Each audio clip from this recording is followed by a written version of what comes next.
right, ladies and gentlemen, boys and girls, future generations, welcome to this transmission.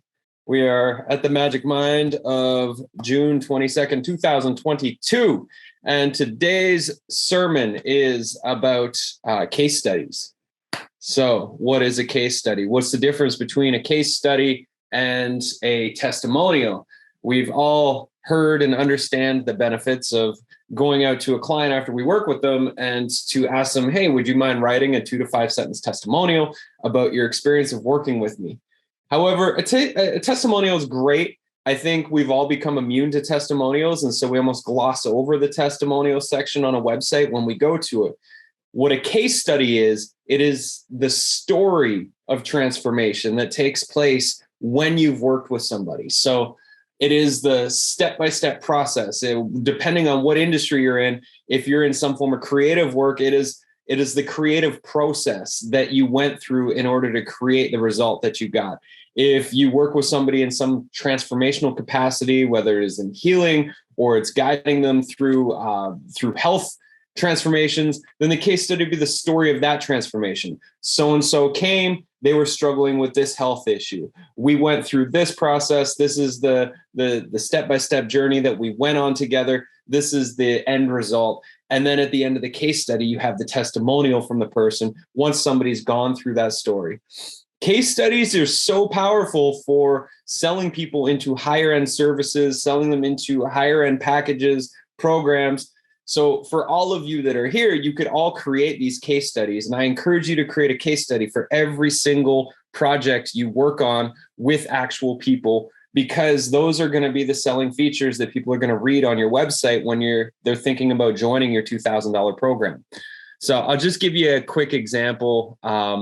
So we have our Majik Media page here where people come to join us for partnerships. So when you scroll to the bottom of the page, we have our partnerships, or we have our case studies from all the different projects that we have been working on over the last few years.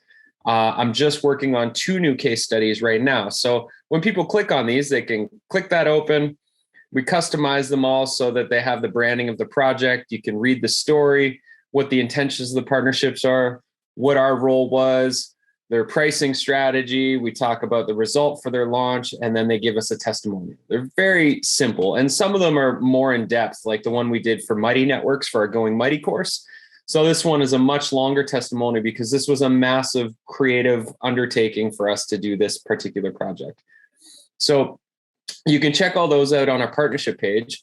I just finished one for Magic Kids that we'll be releasing soon, just around building this particular business. So it goes into who Magic Kids is, what we do at Magic Kids, our history. So just talking about our launch history and bringing our first 15 stories to the world, building our team, artist collaborations. So what we're showcasing here, it is Magic Kids, but it's more about what Magic Media can do for a company that's wanting to partner with us.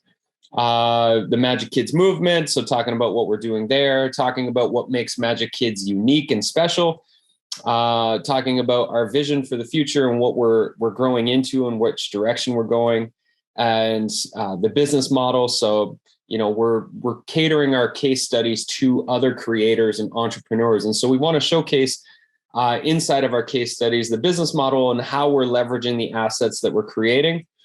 Talk about the challenges and obstacles. I mean, we don't want to paint it rose-colored as if everything worked out perfectly. So I go into some of the challenges and issues and obstacles that we've overcome and will be overcoming, and then helping you to understand what's next. So audience growth, collaborations, create more, sales and marketing team. So these are like the main focuses as we grow Magic Kids that we're focusing on.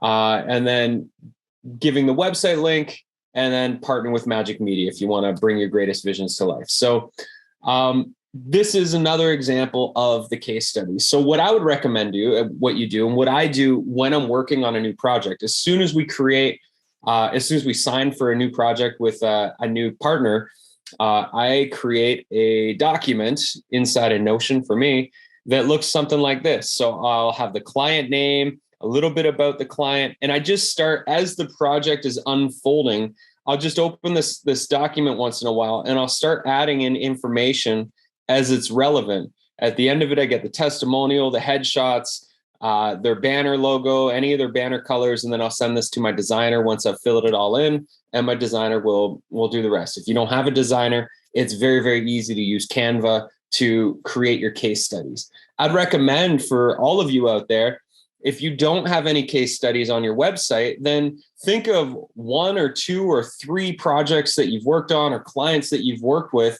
And even if it's just like a 5-slide case study with 1 to 3 sentences per slide and some imagery to tell the stories of the journeys that you're facilitating, it's so helpful to create a visual representation of the transformations that you do facilitate, so that people can understand not just that you can facilitate these results, but more along the lines of the creative process or the transformational journey that you lead them on. And a case study is the best way to do it.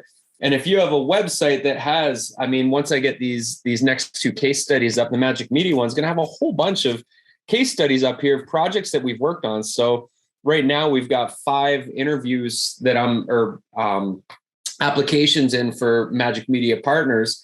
And the first thing I do is say, fill out this questionnaire, which is like 15 questions to help me understand their business and their needs. And then secondly, after they fill that out, is go to our case studies page or our partnership page to understand how we work, who we work with, and please read our case studies so you understand our creative process. So it just saves you having to sell other people when you can showcase those results and showcase those transformations that you've already facilitated. It builds massive, massive trust, way more than a testimonial that people are either going to be skeptical and think that it's fake, or they're going to gloss over and not even read. A case study is a story for you to tell, and people love stories. People buy stories. And a story is going to help you really showcase the work that you're doing in the world with people. And that is my sermon for today on case studies. Everybody should have case studies, whether you've been working with people forever or not. Jenny on here, you should be doing case studies about gardens that you've transformed. So let's just say you're doing a garden project. You could take before pictures. This was it. This was the problem. We were dealing with aphids. We had weeds. There was dandelions everywhere. And here's the end result. This is what we did to transform that garden space. Case study. For Portia, if she was here, the people that she's worked with, clients, I was struggling with anxiety. I was struggling with depression. I was 50 pounds overweight. I worked with Portia for, 9 months. And this is the transformation that took place. Every single person that we work with and come into contact with through our work is the opportunity to share a story if they come on the journey long enough. My hopes and intentions are that all of you become case studies for what we're doing here in the Creators Club, so that we can showcase your work and better help people understand what we actually do in this space. The end and the beginning.